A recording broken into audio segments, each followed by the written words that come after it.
You pull into the gas station, you look at those three buttons on the pump, 87, 91, 93, and for a split second you hesitate. Maybe you always grab the regular. Maybe you splurge on premium occasionally because you heard it was better for the engine. Maybe you have no idea what difference it actually makes and you just pick one and move on. Most Hyundai owners do exactly that. But here is the thing, the choice you make at that pump could be quietly affecting your engine performance, your fuel economy, and your long-term reliability in ways you never even noticed. So we decided to stop guessing and start testing. We took one Hyundai, same car, same engine, same driving conditions, and ran it on 87, 91, and 93 octane fuel. We tracked the numbers, paid attention to how the car felt, and at the end of it all, one grade stood out as the clear winner. And the answer might not be what you expect. Before we get into the results, let's talk about why this matters specifically to Hyundai owners. Hyundai has been producing some seriously impressive turbocharged engines over the past decade. The 1.6-liter turbo,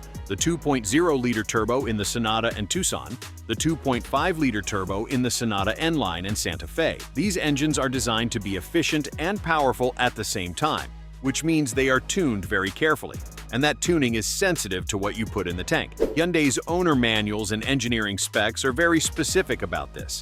Some engines are built to run on regular 87. Others recommend 91 or higher. And then there is that gray zone in the middle. The cars where the manual says 87 is acceptable, but 91 or 93 is recommended for best performance. If you own a Hyundai with a turbocharged engine, and you have been defaulting to regular fuel your whole ownership experience, you need to watch this video all the way through. Here is what we are going to cover today. We will break down what Octane actually means and why it matters in a Hyundai engine specifically.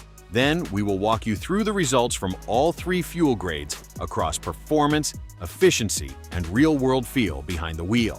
And then we will give you our recommendation, one clear answer that you can take straight to the pump on your next fill-up. No fluff, no filler, just the data and what it means for you. Test 1. What Octane actually means and why Hyundai cares. Let's clear up a myth right away. Octane is not about how much energy is in the fuel. It is not about power in a bottle. Octane is a measurement of a fuel's resistance to detonating too early inside the combustion chamber. The higher the octane rating, the more the fuel can be compressed before it ignites on its own. That matters enormously in a turbocharged Hyundai engine, because turbochargers compress air before it enters the cylinder, which raises pressure and heat inside the combustion chamber. The engine is already working in a high compression environment, and if the fuel cannot handle that pressure, you get what is called knock, an uncontrolled detonation that happens before the spark plug fires. Modern Hyundai engines have knock sensors built in. They are constantly listening to what is happening inside the combustion chamber, and the moment they detect the early signs of knock, the engine management system retards the ignition timing, meaning it delays the spark to reduce pressure. This prevents damage, but it comes at a cost. Retarded timing means less power, reduced efficiency, and more heat generated in the engine. Your Hyundai is essentially running in a protective mode, pulling back from its full potential to compensate for fuel that is not quite up to the task. That is what is happening under the hood every time you choose a fuel grade that does not match what your engine needs. Test 2. The 87 octane results. We ran the test vehicle on 87 octane first. The car we used was a Hyundai Sonata with the 1.6-liter turbocharged 4-cylinder, a very common engine found across several Hyundai models. Hyundai's recommendation for this particular engine is 91 octane or higher, but 87 is listed as acceptable. So right away you have a car that can run on regular, but was not really designed to thrive on it. On 87, the car drove fine in everyday stop-and-go situations. Around town, in light traffic, at moderate speeds, you would not notice anything unusual. The air conditioning worked, the infotainment responded, and the car moved from point A to point B without complaint. But when we got on the highway and pushed the engine harder, climbing a long grade, merging onto the freeway with authority, passing at speed, that is where things got interesting. There was a noticeable hesitation when we asked for full throttle. The power delivery felt slightly muted, not dramatically so, but it was there. The engine was working harder to produce the same acceleration, and fuel economy over the test period came in at the lower end of the EPA estimate range. The knock sensor data told the full story. The engine management system was actively pulling timing in response to the lower octane fuel under load. Every time we demanded strong acceleration, the system stepped in and softened the engine's response. The car was protecting itself, but the trade-off was a less responsive, less efficient driving experience than the engine is capable of delivering. Test 3. The 91 Octane results. When we switched to 91 Octane, the difference was apparent almost immediately under demanding driving conditions. The hesitation we felt on 87 was gone. Full throttle acceleration felt more linear, more confident, and the engine seemed to pull through the entire RPM range without that softening sensation at the top. Highway merging was noticeably more satisfying, and the powertrain felt like it was operating in its natural state rather than defending itself against a suboptimal fuel choice. Fuel economy also improved meaningfully on 91. This surprises a lot of people because they assume premium fuel always costs more and never pays back. But when your engine is running closer to its optimal timing curve, it extracts more energy from each combustion cycle. Fewer wasted cycles means better miles per gallon. Over the course of our full tank test, we recorded fuel economy figures that were consistently in the middle to upper end of the EPA estimate. The gap between 87 and 91 on fuel economy was real, and when you factor in the improved efficiency, the price difference at the pump starts to shrink considerably. This is the grade Hyundai recommends for this engine, and the test results confirmed exactly why. The engine is tuned to operate at its best with 91, and you can feel it and measure it. Test 4. The 93 Octane results. Now here is where it gets nuanced. When we filled up with 93 Octane, the driving experience felt similar to 91. Smooth, responsive, linear power delivery. The knock sensor was even quieter, and the engine management system had even more headroom to work with. Under extreme conditions, wide open throttle, high load, very hot ambient temperatures, 93 offered a slight additional cushion of protection for the engine. If you live somewhere that gets brutally hot in the summer, or if you regularly tow or haul with your Hyundai, that extra headroom from 93 can genuinely matter. However, and this is important, the real-world difference in everyday driving between 91 and 93 was small. The fuel economy numbers were essentially the same within the margin of our testing. The power delivery felt comparable in the situations most drivers encounter day to day. For the standard Hyundai turbo engine that recommends 91, going up to 93 does not unlock significantly more performance or efficiency in normal use. You are paying a premium for a benefit that is mostly present only under the most demanding conditions. That said, for Hyundai's higher performance variants, the Sonata N line, the Elantra N, the Veloster N, which have higher compression ratios and more aggressive engine tuning, 93 makes a more meaningful difference. Those engines are engineered to push closer to their limits, and 93 gives the engine management system the fuel quality it needs to keep the timing advanced and the power output where it belongs. Test 5. What the numbers actually tell you.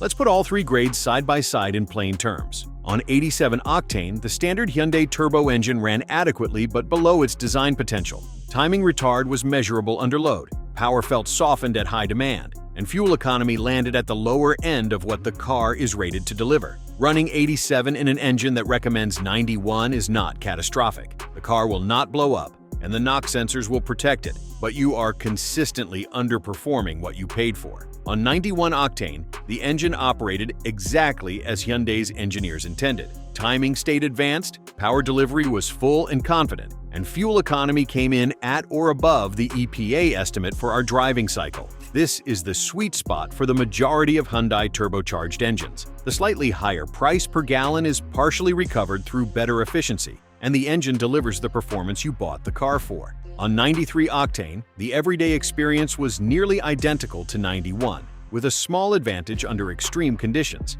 For most Hyundai drivers with non-N models, 93 is more than the engine requires in daily use. Your money is going toward a cushion that only shows up when the engine is under serious stress. The exception is if you own an N-Line or N-Performance variant, where 93 is closer to what those engines are built to maximize. Test 6. The real cost calculation. Here is the part of the conversation most YouTube videos skip over. People hear the word premium and assume it is always an unnecessary expense, but the math does not always work out the way you think it does. Let's say your Hyundai Sonata Turbo gets an average of 30 miles per gallon on 87 Octane, and it gets 32 miles per gallon on 91 Octane. If regular is $3.50 per gallon and premium is $3.90 per gallon, you are paying roughly 40 cents more per gallon for premium. But you are also getting more miles out of every gallon.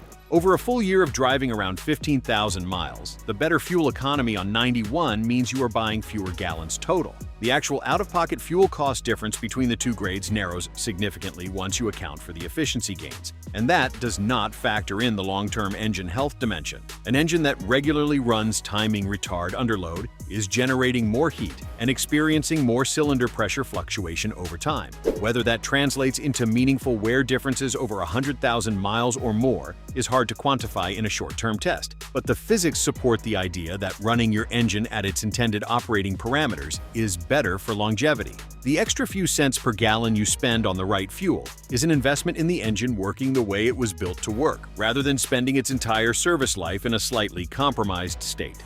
Test 7. Which Hyundai engines need which grade? Not every Hyundai engine has the same fuel requirement, and this is where a lot of owners get tripped up. The naturally aspirated engines, like the 2.5-liter 4-cylinder in the base Sonata and Santa Fe, and the base 4-cylinder in the Elantra, are designed for 87 octane. These are not turbocharged. They run at lower compression relative to the turbo variants, and premium fuel will not give you any meaningful benefit. Put regular in those engines, and you are doing exactly the right thing. The turbocharged 1.6-liter and 2.0-liter engines found in the Tucson, Sonata Turbo, Elantra, and similar models fall into the middle category. Hyundai rates them to run on 87 but recommends 91 for optimal performance. As our test showed, there is a real and measurable difference between acceptable and optimal for those engines. Running 87 keeps the car operational, but 91 puts the engine in the zone it was built to perform in. Then there are the high-performance N engines, the 2.0-liter turbo in the Veloster N, Elantra N, and Kona N, and the 2.5-liter turbo in the Sonata N line and Tucson N line. These engines carry higher compression ratios, more aggressive valve timing, and performance-tuned engine mapping. Hyundai explicitly recommends 93 octane for these models. Putting anything lower into an N engine is leaving performance on the table and asking the knock sensors to work overtime. If you own any Hyundai with an N badge, fill it up with 93 every time. The bottom line: after running all three grades through the same Hyundai under real-world conditions, the results pointed clearly to one answer for the majority of Hyundai Turbo owners. 91 octane is the clear winner. It delivers the performance the engine was designed for, it recovers much of its price premium through better fuel efficiency, and it keeps the engine operating in its optimal timing range rather than relying on protective knock retard to get through every demanding drive. If you own a Hyundai with a naturally aspirated engine, stick with 87. That is what the engine was built for, and premium fuel adds nothing. If you own an N or N-line performance model, go straight to 93 and do not look back. But for the large majority of Hyundai drivers with a turbocharged 1.6 or 2.0 in their driveway, make the switch to 91 if you have not already. You will feel the difference the next time you get on the highway. The hesitation will be gone. The engine will pull cleanly through the power band, and you will finally be driving the car Hyundai actually built, not a muted version of it. If this video saved you money or helped you make a better decision at the pump, hit that like button and subscribe so you never miss our next deep dive. We test, we compare, and we give you the straight answer. No brand loyalty, no filler. We will see you in the next one.